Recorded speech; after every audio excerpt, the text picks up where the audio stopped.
Hello and welcome back to the Sengoku Archives. My name is Sean, and today we're going to look at the man who's been getting a lot of attention as of late, Yasuke.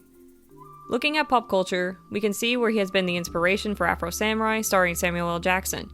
He made an appearance in the video game Nioh, and he is also a character in the upcoming Samurai Warriors 5. Chadwick Boseman, the star of Marvel's Black Panther, was set to portray Yasuke in an upcoming film that was to be produced by Lionsgate. However, since his passing on August 28, 2020, the fate of the film is now unclear. Now, the legendary African samurai is now the star of his own anime titled Yasuke, which came to Netflix on April 29, 2021. But what do we know about him? And is it true? Yasuke was born around 1555, and it is believed that he was from Mozambique. While it is not the confirmed place of his birth, historians have made a good case for the country to be his birthplace. However, others have stated that he could also be from Ethiopia or South Sudan. He was probably a victim of the Arab slave trade, and was most likely sold to the Portuguese in Mozambique. He was then probably transported from Africa to the Far East as human cargo. Records are unclear as to when, but he became a bodyguard for Alessandro Valignano, an Italian Jesuit who was given the title of Visitor of the Missions in the Indies by Pope Gregory XIII in 1573. Yasuke arrived in Japan with Valignano in 1579, starting in the southern island of Kyushu, and finally making their way to the capital in the spring of 1581. In April 1581, Oda Nobunaga granted Valignano an audience with him and brought Yasuke. During this visit, Nobunaga ordered Yasuke to strip to his waist and was scrubbed to make sure his skin color was genuine. Once he realized it was, Nobunaga became extremely intrigued by Yasuke. It is not clear on how, when, or why, but Yasuke would end up being placed in Nobunaga's care. At some point, Yasuke was made a samurai. Apparently, he was at the Battle of Timokusan, and was even at Honnoji the fateful night of June 21st, 1582. He somehow managed to get to Nijo Castle, and fought alongside Oda Nobutada before he committed seppuku. From there, things become hazy. It is known that Yasuke was captured by Mitsuhide's men, and was given back to the Jesuits in Kyoto, but from there, Yasuke is never mentioned again. Historians remain unsure if Yasuke stayed in Japan or not after the Honnoji incident, and some even list the year of his death in 1590, but it's as good of a guess as the year of his birth. The reason I used words like possibly or most likely has to do with the uncertainty behind the facts surrounding Yasuke.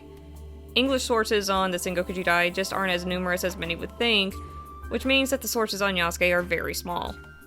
The source that many will cite as proof of Yasuke's existence is the Chronicle of Lord Nobunaga by Ota Gyūichi. He was the historian for the Oda clan, and the book covers the rise of Oda Nobunaga and ends with the Honnoji incident.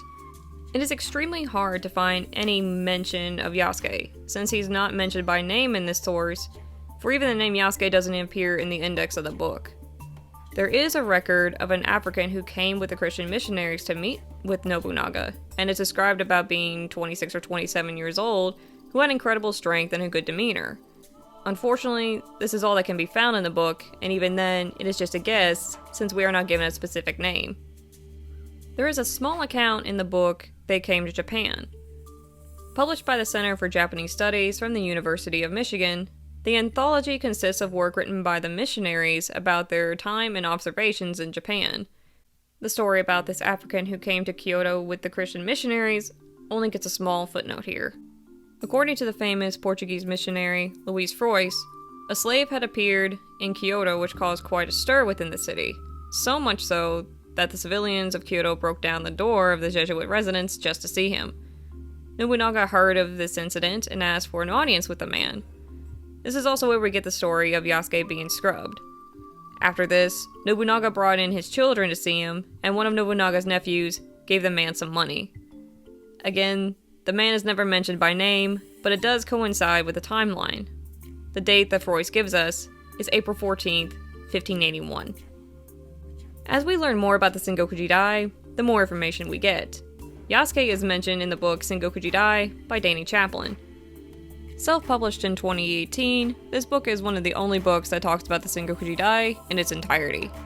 While I believe this book is a fantastic source for those wanting a very detailed account of the Sengoku Jidai, when it comes to Yasuke, I find the author's word usage problematic. Let me explain. We are finally introduced to Yasuke towards the end of Nobunaga's life. Makes sense considering he was only Nobunaga's service for about a year. But the author first refers to Yasuke as a page. Within a few sentences, however, he calls Yasuke a samurai. Which one is it? I feel like perhaps the author used the words page and samurai interchangeably, considering the word samurai, at least in short, means to serve, and a page is a servant. So which one was he? The word legend means a traditional story sometimes popularly regarded as historical, but unauthenticated. I believe this applies to Yasuke, since we keep referring to him as the legendary African samurai. We have very little evidence to support any claims of him being a page or a samurai. In fact, it seems that the belief that Yasuke was a samurai comes from a Japanese children's book called Kurosuke. Published in 1968, the children's book tells the story of Yasuke's life and ends after the death of Nobunaga. Yasuke finds himself at a temple, dreams about his parents in Africa, and weeps.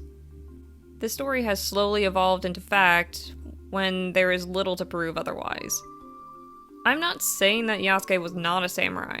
I do believe that Nobunaga would have made use of his size and strength due to his extreme fascination with foreigners, their customs, and technologies. It is just unclear from records from this era, even by historians today, how Yasuke stands in the pages of history. It's because of this that I cannot say for sure. Whether you believe that Yasuke was merely another servant to another man, or if he served alongside him as an equal, Yasuke's story is extremely profound. Only a few foreigners get noticed by the most powerful men in Japan, and Yasuke was noticed. He had the distinct honor of serving Oda Nobunaga, the only foreigner to do so, regardless of his status.